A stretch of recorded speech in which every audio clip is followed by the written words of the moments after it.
오늘 하나님의 말씀은 시편 90편 9절과 10절입니다.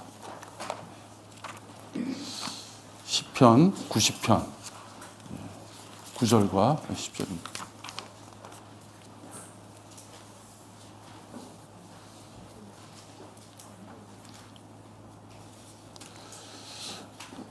제가 받들어 읽겠습니다.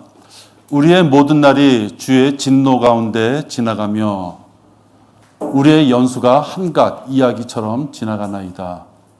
우리의 연수가 70이요 강건하면 80이어도 그 연수의 힘은 수고와 슬픔이니 그것이 곧 끊어지면 우리가 멀리 날아가나이다. 아멘. 오늘 함께 나눌 말씀은 한 해가 다시 주어진다면 이라는 제목으로 말씀을 나눕니다. 기도하시겠습니다. 하나님 아버지께서 저희들을 지켜주셨습니다. 감사를 드립니다. 저희들의 믿음뿐만이 아니라 건강까지도 또 가정까지도 또 사업장으로 직장으로 우리가 거할 수 있는 곳을 다 지켜주셨습니다. 감사함을 드립니다. 아버지 하나님, 이렇게 한 해가 마무리돼 가고 또 우리에게 한 해가 주어진다면 어떻게 우리가 살아야 될 것인가 한번 오늘 주님 앞에 말씀을 갖고 저희들 상고하고자 합니다. 아버지 하나님, 우리들의 마음에 강팍함이 있다면 다 사라지게 물리쳐 주시옵시고 주님께서 허락하신 말씀을 토대로 우리가 다시 한번 다짐하며 주님 앞에 결단할 수 있는 계기가 되도록 인도하여 주시옵소서. 마귀가 저희들의 이 아름다운 모습들을 방해하지 못하도록 지켜 보호하여 주시옵소서. 주 예수 그리스도의 이름으로 기도했습니다. 아멘. 여러분, 안타까운 말이지만 우리는 다 죽습니다. 반드시 죽습니다. 열애가 없이 우리는 다 죽어야 됩니다. 어떤 모양으로 죽을지 그것은 잘 우리가 알 수 없지만 이런저런 모양으로 다 이 땅을 떠나게 됩니다. 인생이 짧다라는 것이 욥기에 몇 가지 이렇게 예를 들어서 표현되어 있습니다. 먹이를 향해 달려드는 신속한 독수리. 독수리의 그 낚아채는 힘이요. 자기 몸무게의 4배, 5배 되는 양이나 염소들도 낚아챌 수 있다고 합니다. 그 속도가 가속이 붙으면 그 힘을 발휘한답니다. 또 바다를 가르는 빠른 배처럼 이라고 시간을 표현하고 있고요. 또 빨리 내달리는 정령, 말을 타고 막 내달리는 전령들 있죠. 소식을 급하게 전해야 되는, 얼마나 빨리 달립니까? 대개 그들은 밥도 제대로 먹지 않는다 그러죠. 말에게 먹이는 먹일 망정 자기가 먹을 시간이 없는 거예요. 빨리 달리기 위해서. 그래서 욥기에 보면 그렇게 인생이 아주 빨리 지나가는 것들을 표현하고 있습니다. 우리에게 주어진 어떤 혈육 또는 가정, 직장, 명예, 그 모든 것들이 순식간에 사라집니다. 여러분 지금 막 학교를 나오고 무엇인가를 계획하시는 분들은 자기의 인생의 향로가 아직도 많이 남아있는 것 같아서 이렇게 가볼까? 저렇게 가볼까? 이렇게 생각이 드시죠? 근데 사실 저만 해도 이제 60대 중반인데 야, 이렇게 빨리 지나갔을까라는 생각이 듭니다. 아이들이 축구나 농구하면은 내가 어렸을 때 했던 그 기분이 그대로 살아있어가지고요. 그대로 할 것 같습니다. 한강 고수부지에 가서 은빈이랑 뛰어봤거든요. 초등학교 2학년을 못 이길까 하고 도저히 쫓아갈 수가 없어요. 야, 어떻게 세월이 이렇게 빨리 흘러갔나 이 생각이 듭니다. 한마디로 인생은 짧고 어떻게 끝날지 모르는 생애를 살아갑니다. 그래서 불티가 위로 날아가는 것처럼 사람은 고생하려고 태어났다. 또 욥기에서 그래요. 불티가 날아가는 것처럼. 불장난 해보셨어요? 푸덕푸덕하면 불티가 탁 튀어도요. 눈앞에서 빨갛게 싹 올라가도 조금만 지나면 하얗게 죄가 돼서 그냥 떨어지고 맙니다. 순식간이죠. 그렇게 짧은 것이 우리의 인생이고, 근데 그거나마 고생으로 채워진다. 여러분, 오늘 우리가 시편 90편 10절에도 보면 70이요 80이어도 그렇게 살아갈 수 있는 힘은 어디서 나오느냐? 수고와 슬픔이다. 근데 그 뒤에는 이런 구절이 있었으면 좋았을 것 같아요. 수고와 슬픔이니 곧 평안이 올 것이다. 이러면 얼마나 좋겠어요. 그죠?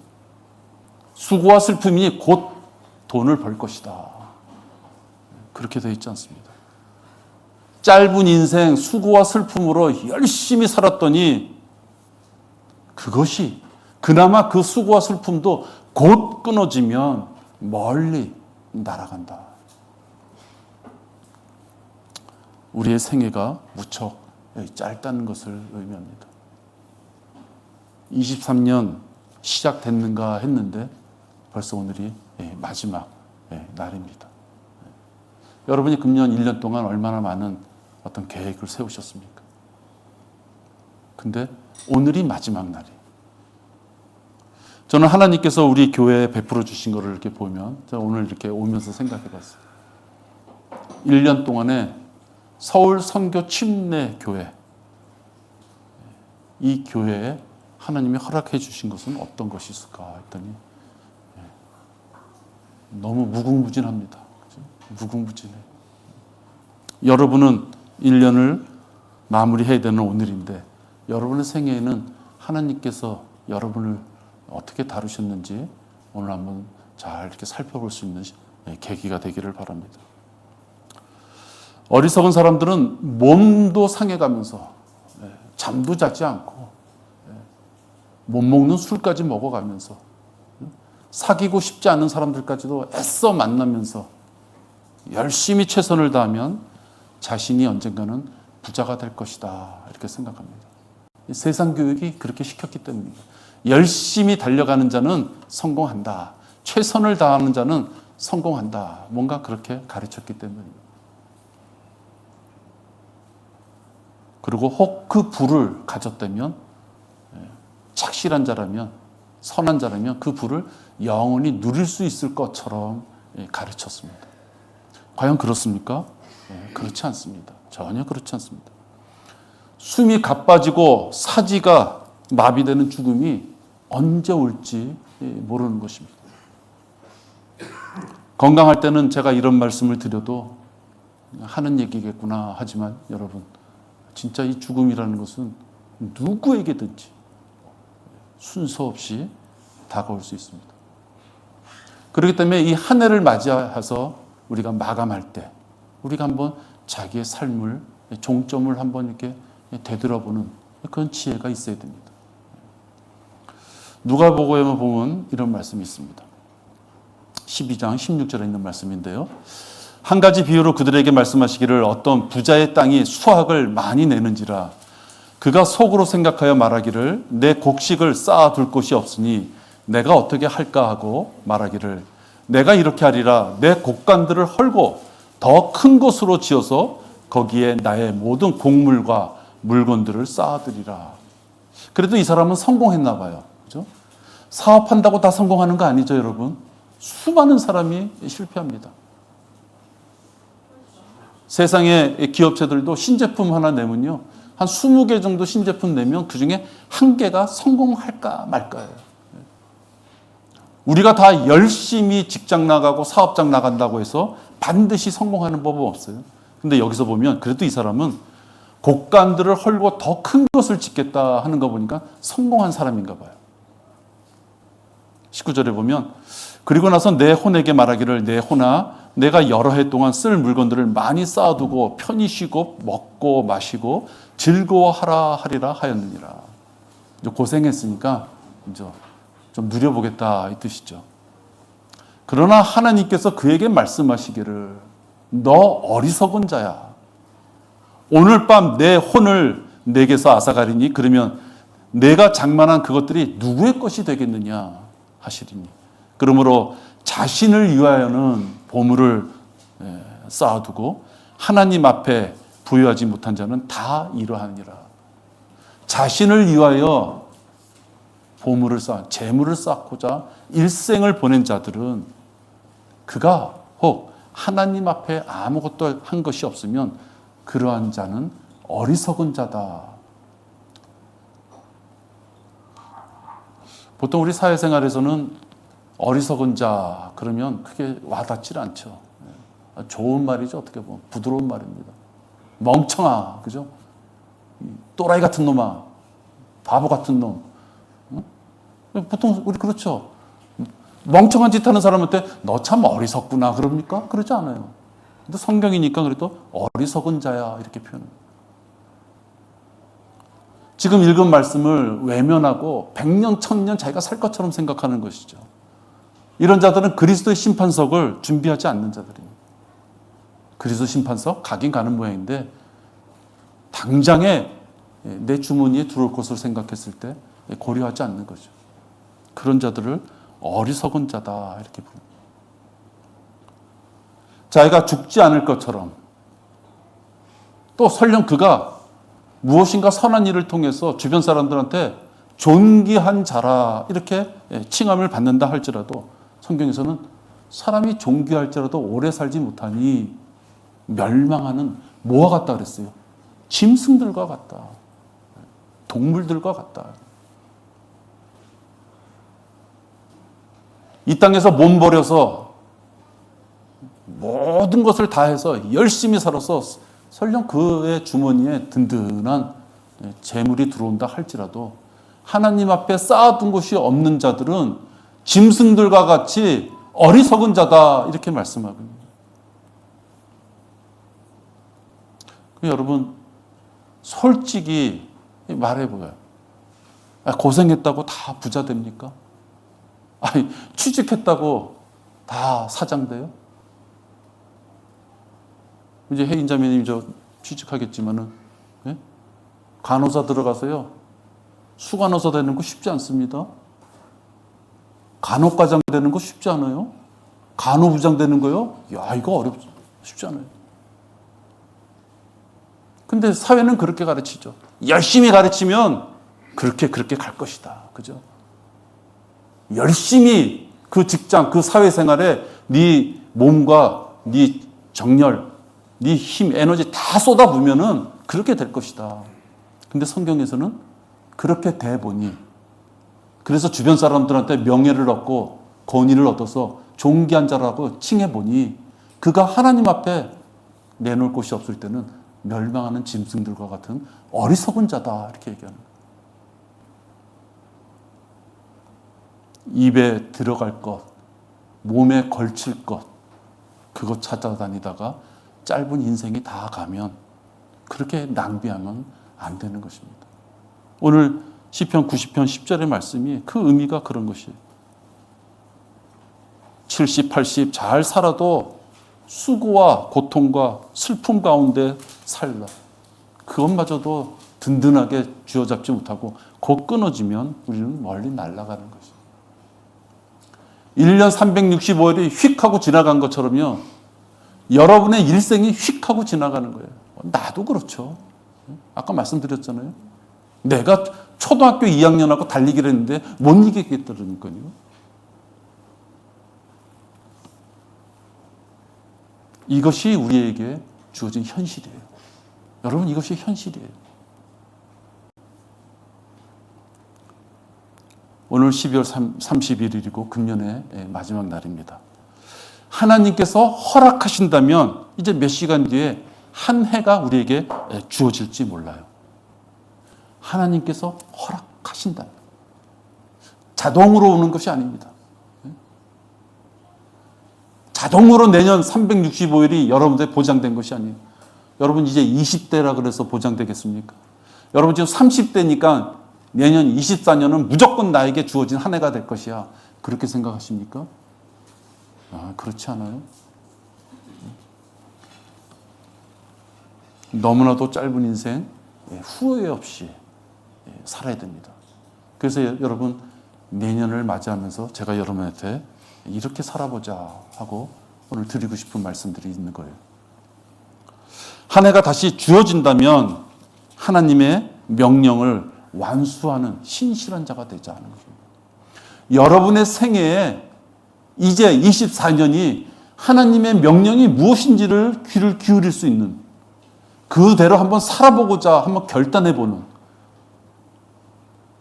내가 짧은 1년이지만 하나님의 명령에 따라서 내가 살았다고 하나님 앞에 부끄러운 그런 삶을 살았다 할지라도, 다소 그런 삶이 살았다 할지라도 하나님께 고백할 수 있는 내년 한 해가 되어보자 하는 것입니다. 하나님의 명령은 절대적인 겁니다, 여러분. 여러분이 함부로 내가 요 정도는 할 테니까요, 요거 좀 가감해 주세요, 그럴 수 없는, 이런 건 너무 시시한 것이니까 우리 입에 껌 씹으면 안 돼요. 껌 씹으면 안 돼. 유튜브로 나가는 방송이라 내 얘기 안 하려고 하는데 씹으면 안 돼.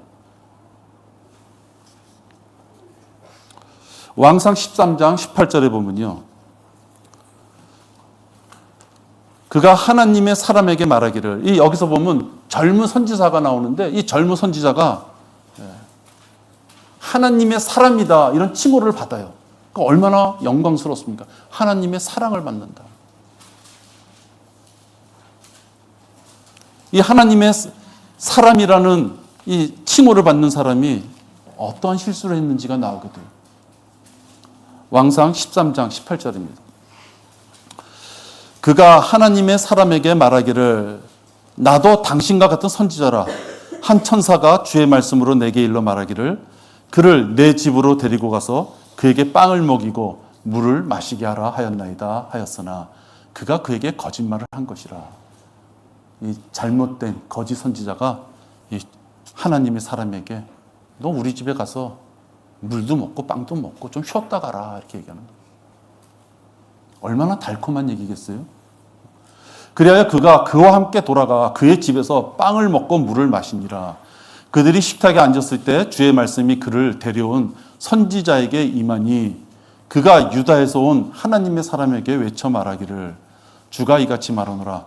내가 주의 말씀에 불순종하고 주 너의 하나님께서 내게 명하신 명령을 지키지 아니하며 돌아와서 주께서 내게 빵도 먹지 말고 물도 마시지 말라 하신 곳에서 빵을 먹고 물을 마셨으니 내 시체가 내 선조들의 묘에 들어가지 못하리라 하였더라.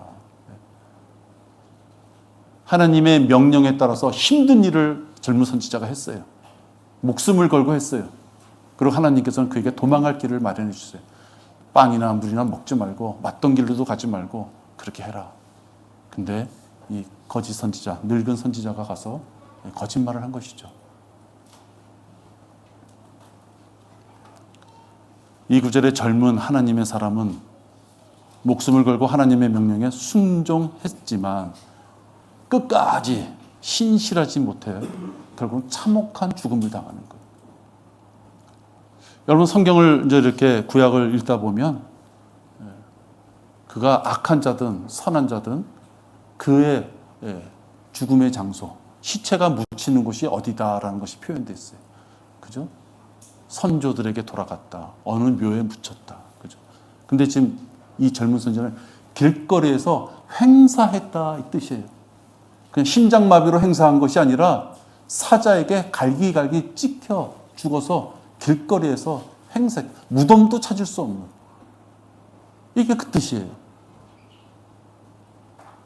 그는 목숨을 걸고 하나님의 명령에 그 일을 했어요.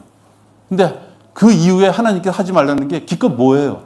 빵 먹지 말라. 그죠? 물 먹지 말라. 왔던 길로 다시 되돌아가지 말라. 아주 고차원적으로요. 뭐 연구해야지 수행할 수 있는 그런 명령이 아니었어요.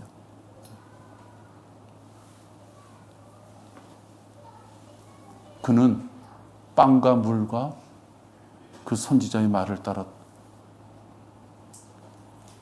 자기의 일정, 그거를 잘못 잡았기 때문에 죽은 것이에요. 하나님의 입장에서 보면 여러분들이 자녀들에게 무엇을 다 하라고 시켰는데 힘들고 큰 일은 했어요. 근데 그놈이 좀 요령을 피우면서 마무리를 잘 안 했어. 여러분 자녀들에게 어떻게 하겠습니까? 큰 거를 했고 조그만 거 안 했으니 봐주든지, 그죠? 예. 그건 나중에 얘기해야 되겠구나. 그럴 수 있겠죠.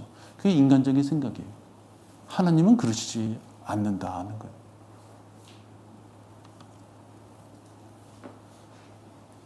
거짓 선지자의 말을 신뢰했다는 거예요. 빵과 물 그 자체가 문제가 아니라 하나님께서 그에게 하지 말라는 것을 누군가가 와서 거짓으로 얘기했을 때 그에게 귀를 내줬다는 거예요. 하나님의 명령에 불복종한 것이 그 가짜 선지자에게 속은 내용이에요. 여러분, 우리도 여러분 생각을 해보십시오. 금년 여러분 23년도 시작할 때 혹 하나님께서 여러분에게 원하시고 또 여러분들이 그 길을 가기 위하여 여러분들에게 마음에 찔림을 주셔서 내가 금년도에는 이렇게 살아야 되겠다라고 하고 하나님 앞에 서원한 것이 있다면 그 서원한 대로 내가 살아왔는가? 왜 하나님 나에게 건강을 뺏어가고 왜 하나님 나에게 재물을 이렇게 힘들게 만들고 왜 하나님 나에게 이렇게 주변에 사람들을 주셔서 나를 어렵게 만듭니까? 그 불평하기 이전에 내가 하나님 앞에 서원하고 행하고자 했던 그 내용들 중에 내가 끝까지 완수했음에도 불구하고 그런 일이 기도 응답으로 오지 않은 그런 것 때문에 불평하는 것이 있는 건 아닌지 한번 생각해 봐야 됩니다. 하나님께서는 명령하신 것을 반드시 확인하시는 분이세요. 그래서 성경에도 보면 지키지 못할 소원은 하지 않는 게 낫다 이래요. 하나님 앞에 거창하게 왕 말로 뱉어놓고서는 자기가 뭘 소원했는지도 모르는 그건 어리석은 거예요. 예수 그리스도께서도 이 땅에 오셔서 희생 제물이 되어 주셔서 하나님의 명령을 완수하셨어요. 예수님도. 그렇다면 구원받은 우리들도 당연히 하나님의 명령이 무엇인지를 알아야 돼요. 여러분이 24년도 어떻게 살 것인가 했을 때 하나님께서 나에게 원하시는 것이 무엇일까? 하나님께서 나에게 명령하시는 그 뜻이 무엇일까를 살펴봐셔야 돼요.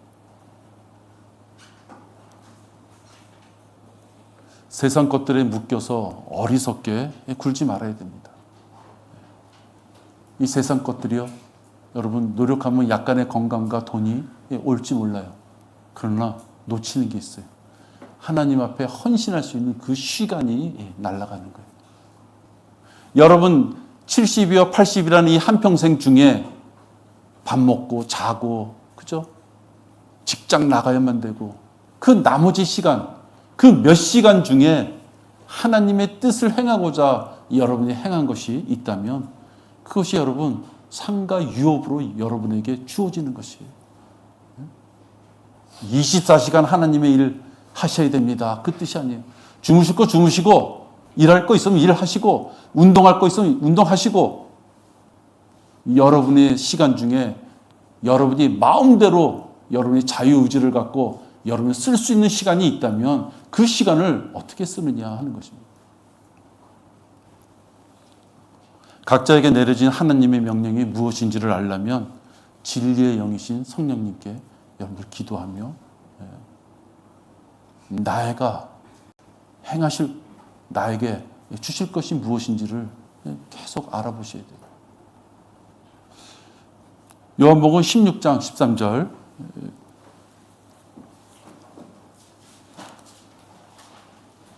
성령님께서 우리에게 많은 것을 가르쳐 주실 분이구나. 그래서 무엇인가 계획을 세우고 무엇인가 출발할 때 내 생각과 내 계획이 혹 하나님의 뜻에 어긋난 것이라면 일러주십시오라고 의지할 분 바로 성령님이십니다. 요한복음 16장 13절에 그러나 진리의 영이신 그분이 오시면 너희를 모든 진리로 인도하시리라. 그분은 자신에 관하여 말씀하지 아니하시며 무엇이나 들은 것을 말씀하실 것이요 또 너희에게 다가올 일들을 알려주시리라. 성령님께서는 모든 진리로 우리들에게 갈 길을 인도해 주십니다.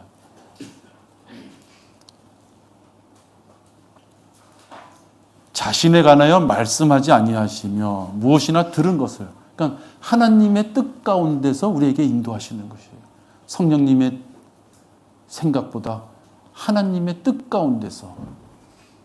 그렇기 때문에 성령님께서는 우리에게 기도의 제목도 주실 수 있는 것이에요.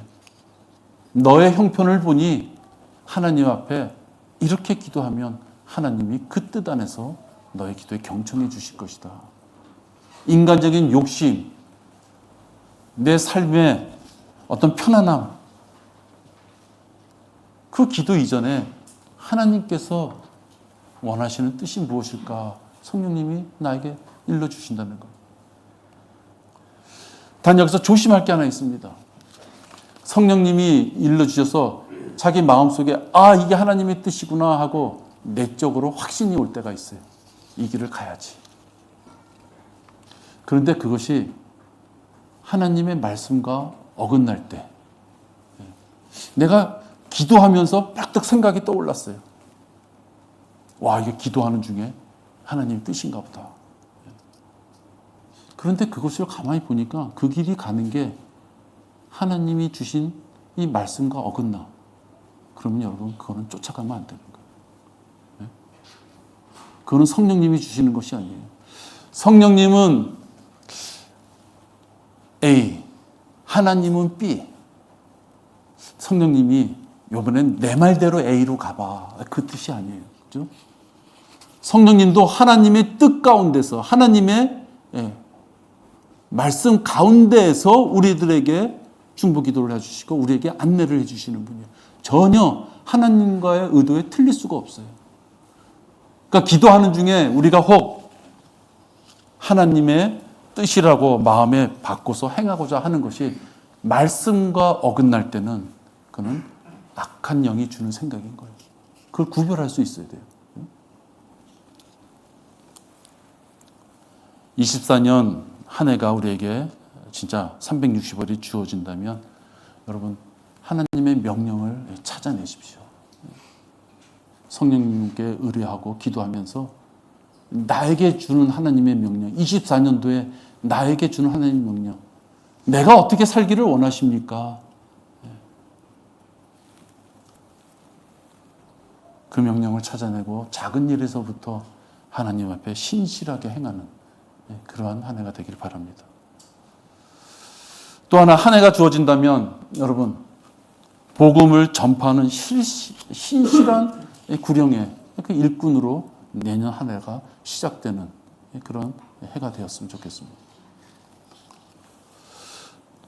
구원에 확신이 없는 자, 구원에 대해서 감사함이 없는 자, 그런 자들은 복음을 전할 수가 없습니다.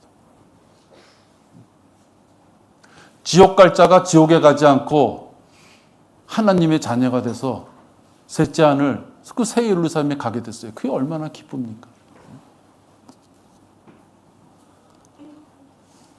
죄인이었던 자가 하나님의 자녀가 됐어요. 그 얼마나 기쁩니까? 나의 모든 죄를 깨끗하게 다 용서해 주셨어요. 얼마나 감사합니까?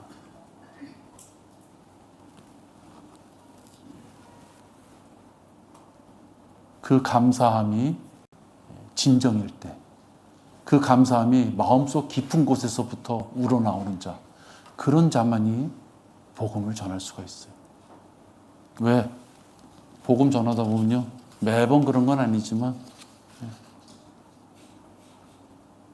욕을 하는 사람들을 자주 만나요. 우리 수요일 날 이렇게 하다 보면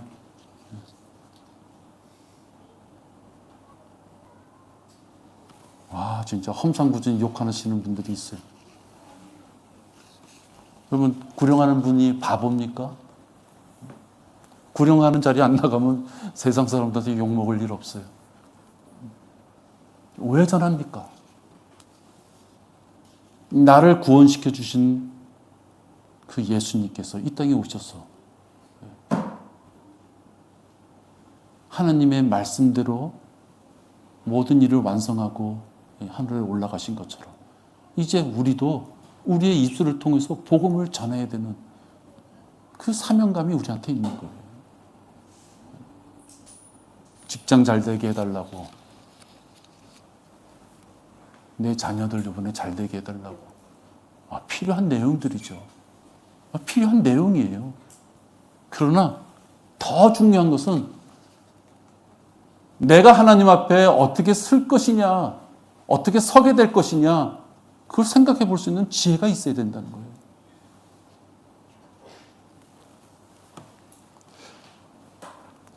성령이 충만해서 구령을 신실하게 또는 지속적으로 행하는 자들은 마귀의 공격을 받았을 때 이겨나갈 수가 있어요. 왜? 세상으로 나가 구령을 전하려면요, 기도해야 되고요, 성경도 봐야 되고요, 어떤 질문이 올지,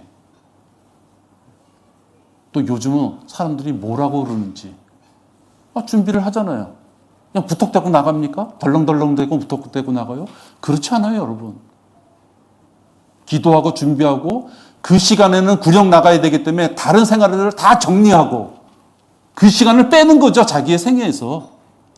그 시간을 빼서 난 그 시간을 지켜야 되겠다. 그래야지 그 시간에 구령할 수 있으니까요.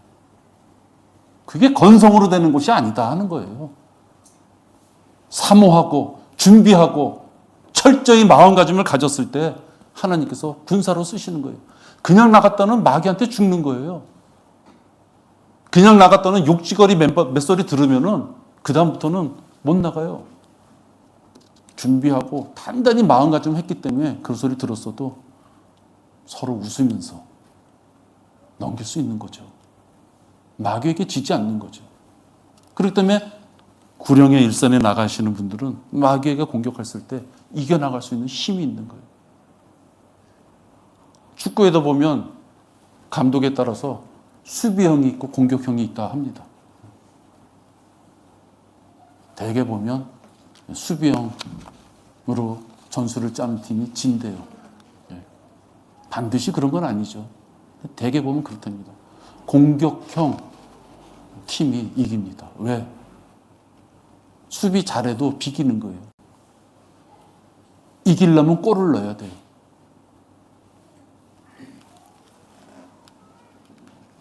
하나님께서 여러분을 위하여 독생자를 이 땅에 보내시고 처참한 죽음과 모욕을 당하시면서까지도 그 일을 완성하게 하셨어요. 분명히 우리들에게 그 일을 행하시면서 우리들에게 원하시는 것이 있는 것이에요. 그것을 여러분들을 외면하시면 안 돼요. 예수님께서 이 땅에 오셔서 죽으신 것은 죄인들을 구원할 수 있는 그 길을 주시기 위해서 오신 것이에요. 제자들 잘 살게 해주고 하나님 믿는 자들 잘 살게 해주고 유대인들 잘 살게 해주려고 이 땅에 오신 것이 아니라 회개하는 죄인들을 영원한 생명으로 인도하기 위하여 오신 것이에요. 우리들이 할 수 있는 많은 하나님의 일들 중에서 가장 중요한 것은 우리들이 구원받은 이 기쁨을 얻은 것처럼 죽어가는 죄인들한테 복음을 전하는 일이에요. 근데 그걸 안 하고 무슨 하나님의 기뻐하시는 일을 얼마나 더 할 수가 있겠어요.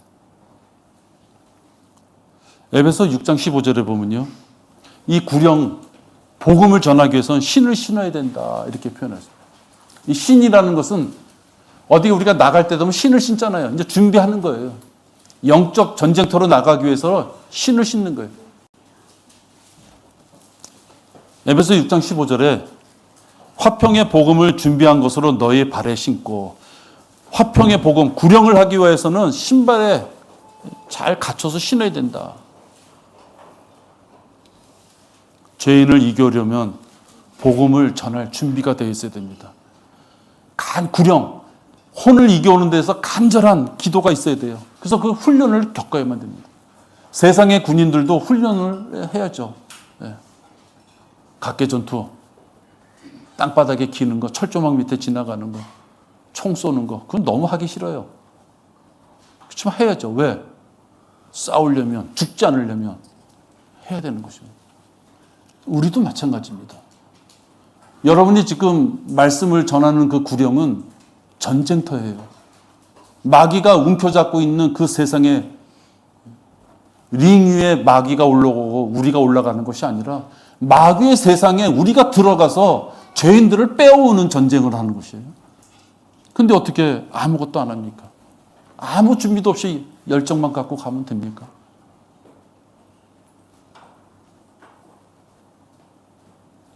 어떤 성도가 영적 전쟁터에서 벌어지고 있는 이 복음 전파의 이 일에 그가 참여하고 있지 않다 하면 그는 실족한 상태예요.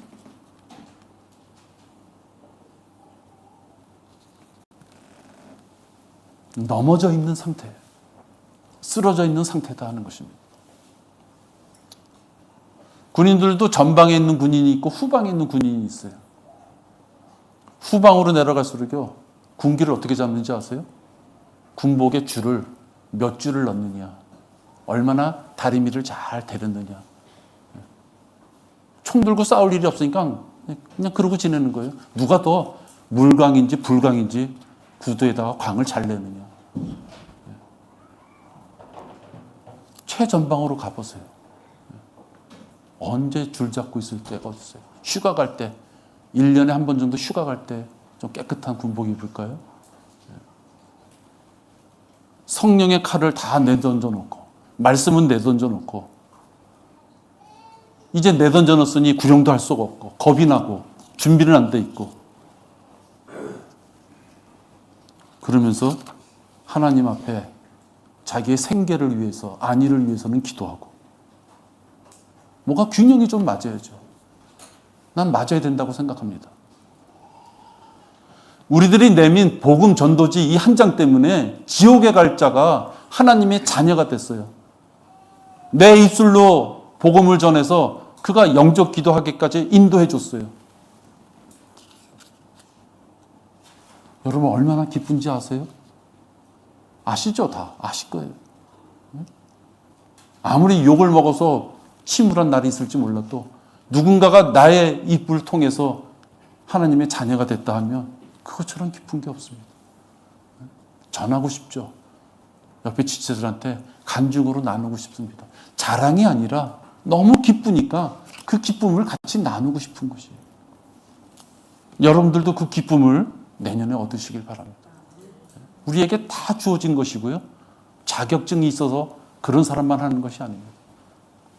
누가 내가 복음의 신을 내 발에 내가 신기고 내가 문 밖을 나갈 것이냐, 그 당사자의 결단에 달려있는 것입니다.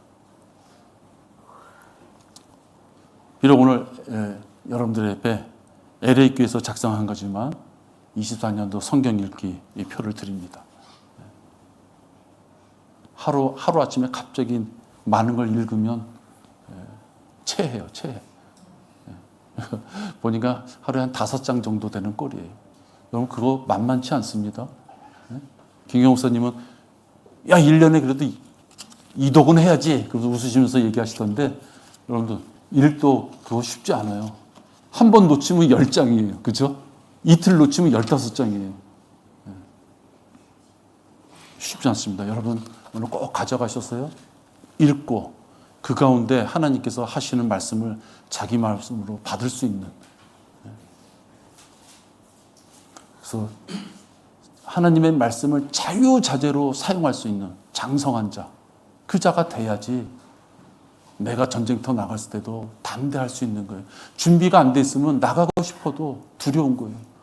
아직 준비도 안 돼 옆에서 나가자 그러면 발걸음이 안 떨어지죠. 준비가 돼 있어야 돼요. 한 해가 다시 주어진다면 한 가지 더 말씀드립니다. 지체와 경건한 교제를 나누는 그런 한 해가 되길 바랍니다. 서로에게 도전을 줘요, 교제는.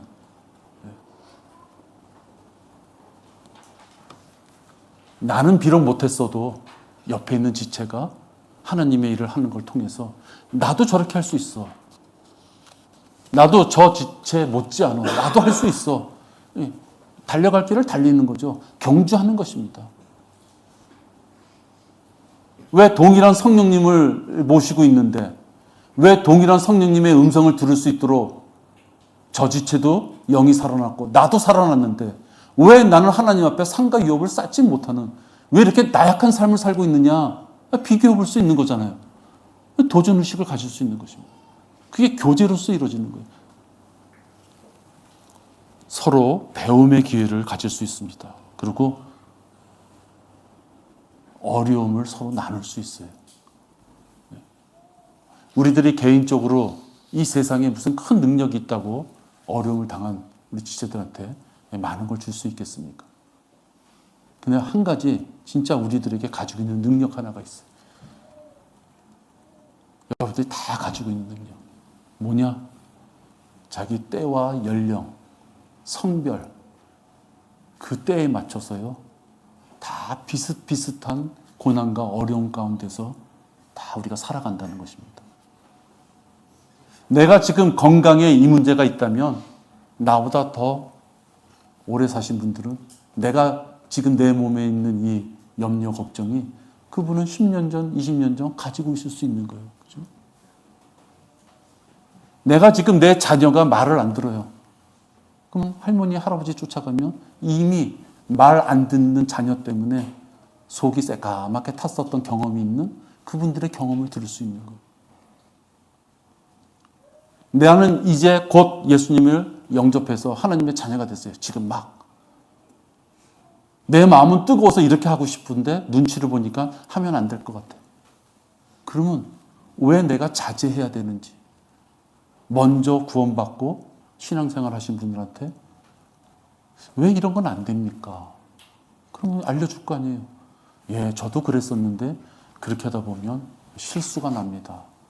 준비 안 된 자가 함부로 뭘 하다 보면 역효과가 납니다. 뭐 경험을 주잖아요. 아니면 맞아요. 나도 그런 거 하고 싶었었는데 괜히 좌절하고 안 했었는데 형제님 그렇게 해보세요.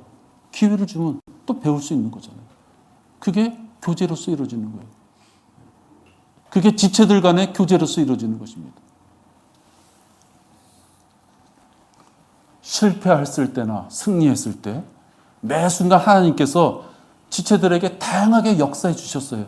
그 다양하게 역사해 주신 그 경험을 교제하는 가운데서 그 간증으로 듣고 그 실패를 내가 반복할 필요가 없는 것이죠. 아, 내가 30, 40대 그런 어려움이 있었는데 그렇게 가다가는 안 되는 거구나. 이미 믿음의 선배들이 그 길을 가서 실패했다 그러면 그것을 알게 됐다면 후배가 그 길을 쫓아갈 이유가 없는 거예요. 그럼 멍청한 것이죠. 바빠서, 건강이 나빠서, 재정적인 어려움이 있어서 혹시 교제가 단절됐어요. 그런 자들은요, 외로움을 느낄 수밖에 없어요. 자기는 아닌 것 같아요. 이 땅에서 동일한 하나님의 그 자녀로서 하나님의 말씀을 버텨가면서 생활해야 되는 이 교제가, 여러분들 우리 이 지역교회 여러분들이 수요일이나 주일날 나온 이 자리, 이 공간이 아니면 어디서 그런 걸 할 수가 있어요? 없어요, 여러분. 없습니다. 물리적으로 우리 영향을 받잖아요. 멀어도 안 되잖아요. 이 자리에 나와야지.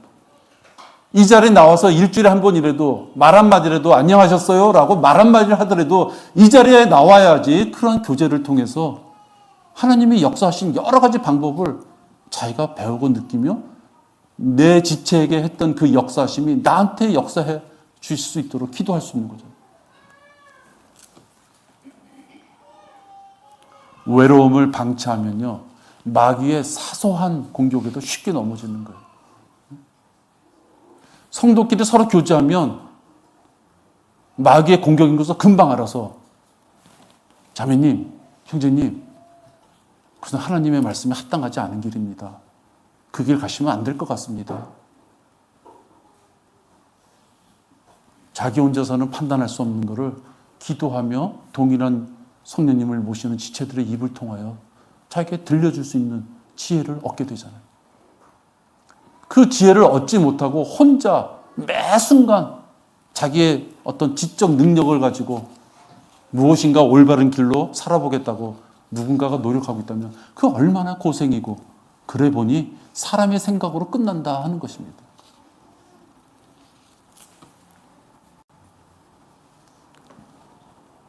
성경에서도 믿음의 교제 이렇게 표현합니다. 육신적인 교제가 아니라 그리스도 안에서 행하는 믿음의 교제를 우리가 가져야 된다라고 말씀해요.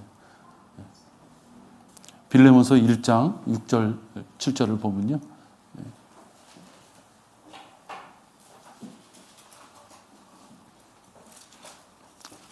그랬을 때 기쁨과 힘과 위로를 얻을 수 있다.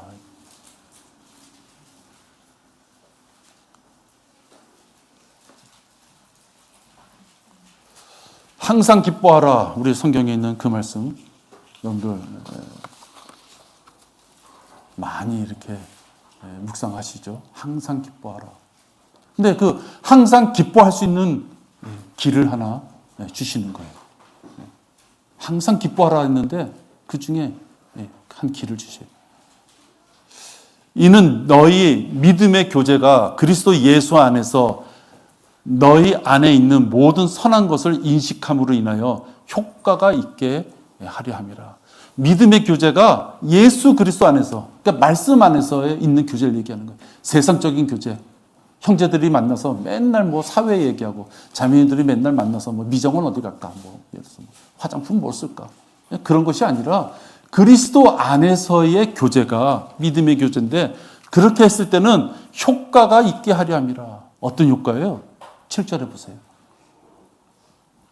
우리가 너의 사랑으로 큰 기쁨과 위로를 얻었노라. 교제를 통하여 사랑함으로써 큰 기쁨과 위로를 얻어요. 형제여, 이는 너로 인하여 성도들의 마음이 새 힘을 얻었기 때문이라. 교제를 통해서 기쁨도 얻고 위로도 얻고 힘도 얻는다라고 지금 말씀하세요. 여러분, 하나님이 주시는 기쁨, 위로, 또 힘, 그것이 귀찮고 싫으신 분 계십니까? 없으시겠죠? 없으실 거예요. 멀리서 찾지 마십시오. 저기 기도원 같은 데 가서 찾을 것도 아니고요. 돈 싸들고 안수기도 멋지게 해주는 그런 엉터리 같은 그런 작자들 찾아다닐 것도 아니에요. 여러분 옆에 있는, 일주일에 한 번 동일한 장소에서 동일한 시간대에 하나님을 같이 섬기고 서로의 안위를 물어볼 수 있는 옆에 앉아 계신 바로 그 지체들을 통하여 여러분 기쁨과 위로와 힘을 얻을 수 있는 것이에요.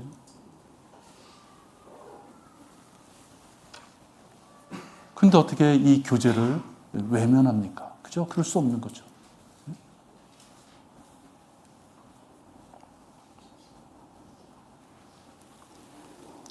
단 우리가 교제할 때 전제 조건이 하나 있어요. 하나님께서는 죄 있는 사람들과는 교제할 수 없다 이렇게 말씀하셨어요.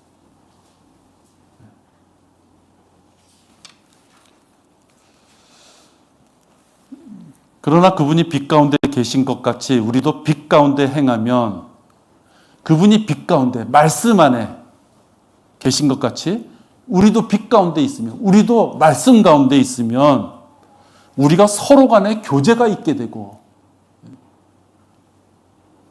그 교제를 하기 위해서는 몸만 이렇게 교회 문만 열고 들어오면 그냥 교제가 자동으로 되는 게 아니라 말씀 안에 하나님의 뜻 가운데 있으면 교제가 있게 되고, 그의 아들 예수 그리스도의 피가 우리를 모든 죄에서 깨끗하게 하시느니라. 그 교제를 통해 우리가 자기의 죄도 살펴볼 수 있고 비추어 보는 거죠. 자백할 기도 제목도 얻을 수 있는 것이에요. 그리스도인이 하나님과의 교제에서 죄가 있을 때 하나님의 교제가 끊어져요. 하나님이 얼굴을 돌리신다 했어요. 유대인들한테. 얼굴을 돌리신다.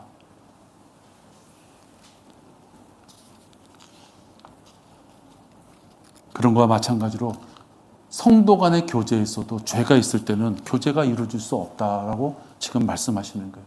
이게 요한일서 1장 7절이거든요. 죄가 있어서는.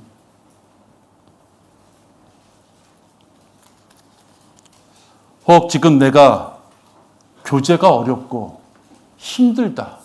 왠지 나는 교제하기가 힘들어. 또는 교제의 필요성. 왜 자꾸만 교제하는 거야? 혹시 그런 마음이 있다면 그런 자들은 자기 자신을 점검해 봐야 됩니다. 교제를 통해서, 지체들과의 교제를 통해서 기쁨과 위로와 힘을 얻을 수 있다고 했는데 또 성경의 한 부분을 보면 죄가 있는 자는 그 교제권에 낄 수 없다는 걸 표현한 것이에요. 내가 지금 교제가 안 된다면 왜 교제가 안 될까? 내가 죄가 있나? 내가 교제를 할 수 없는 어떤 그런 허물이 나에게 뒤집어 씌워져 있나? 내가 미처 못 봤던 그런 허물이 나한테 있나? 점검해 봐야죠. 나는 죄가 없어. 세상을 얼마나 똑똑하게 내가 근면하게 살고 있는데 그게 아니라 하나님의 말씀에 비춰봤을 때 자기가 부족한 점이 있는지 허물이 있는지 점검해 봐야 되는 거예요. 여러분 내년 이제 몇 시간 안 남았습니다. 그죠? 이제 한 12시간 남았어요. 24년이 여러분 주어집니다. 24년이 끝나고 마지막이 됐을 때 여러분 저는 우리 다 같이 여기에 남아서 내가 24년도에 끝날 때쯤 됐을 때 하나님의 뜻도 구분할 수 있고 복음도 열심히 전파했으며 사랑스러운 지체들과 같이 내가 힘과 용기를 얻었던 한 해였습니다라고 우리가 다 간증하기를 원해요. 근데 그거에 대한 확답을 우리가 가질 수 없어요. 설교 제목을 한 해가 다시 주어진다면 가정법으로 했어요. 새해에는 이렇게 합시다가 아니라 주어진다면 우리의 생애는 아침 이슬과도 같이 순식간에 아침 안개 불티와도 같이 순식간에 사라지는 것이 우리의 생애고 하나님이 언제 우리를 부르실지 모르는 것이 우리의 생애예요. 여러분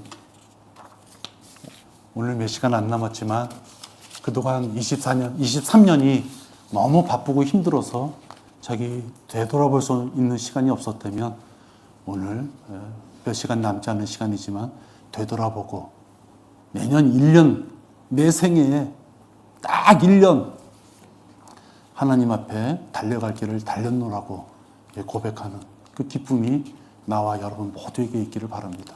네, 기도하겠습니다. 하나님 감사를 드립니다.